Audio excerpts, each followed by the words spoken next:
celui d'informer, un métier aujourd'hui critiqué, qui subit une très forte défiance. Comment traiter l'information politique en gardant la distance nécessaire à l'objectivité? Dire son opinion ou clamer la vérité, toucher à des interdits, cela peut menacer la personne qui le fait. Et je me permets dans ce panel d'étendre la question que vous avez voulu poser à des journalistes ce matin, et je respecte beaucoup ça, à savoir atteindre l'objectivité. Comment transmettre l'information politique? Eh bien, l'information politique, elle est d'abord produite et elle est aussi portée, véhiculée par des acteurs politiques. Donc, ça concerne aussi bien les politiques que les journalistes. Et donc, y a-t-il lieu de parler d'objectivité? Y a-t-il lieu de parler de menaces permanentes? En fait, le terrain politique est par définition un terrain qui ne peut pas être objectif. C'est un terrain de subjectivité qui s'affronte.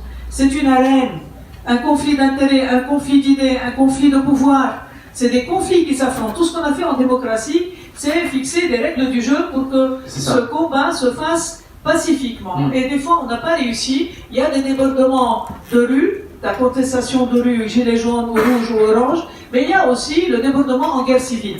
Donc, les journalistes sont, eux et les gens qui sont acteurs dans la politique, tous logés à la même enseigne. Quand ils se font témoin de la vérité, bien sûr qu'ils risquent. Un comportement de journaliste par rapport à n'importe quelle nouvelle ou champ d'investigation. Une honnêteté, et puis la méthode, vous êtes historien, vous l'avez rappelé tout à l'heure, vous avez été formé à cela aussi.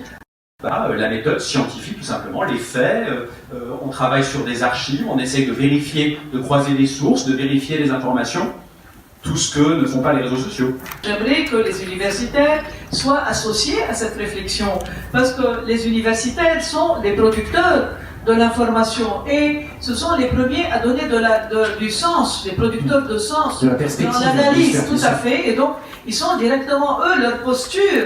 Sur le plan épistémologique, leur posture doit être une posture d'objectivité. Donc, avant même, je dirais, les journalistes, ne vous en déplaise. Et sinon, il y a les éducateurs qui pourraient avoir le souci de l'objectivité ou de l'inclusion quand ils doivent former les nouvelles générations. Et enfin, les citoyens qui pourraient être à la recherche de la vérité.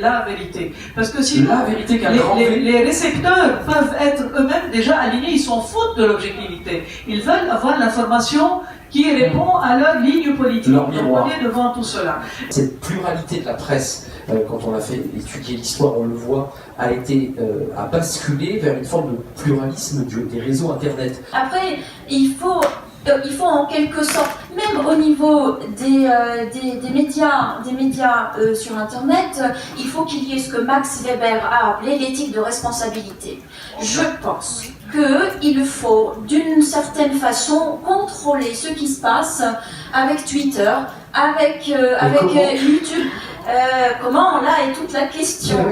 J'aurais été ministre. Ce sont des règles américaines, oui, c'est ça. Alors chacun serait conseiller du président, vous ministre, mais c'est quand même la question qui est posée aujourd'hui aux hommes politiques. Je pense que personne ne peut ignorer le rôle joué par ces médias en tant que catalyseurs de la mobilisation et qui ont la capacité de transcender aussi les pouvoirs, les contrôles et de dépasser les frontières. On est sur le volet là des réseaux sociaux par rapport aux révolutions, on est dans le volet de la voix publique qui s'exprime. Et cette polyphonie, c'est-à-dire cette multiplicité de voix qui peut s'exprimer sur cet espace public qu'est Facebook, qu'est Twitter.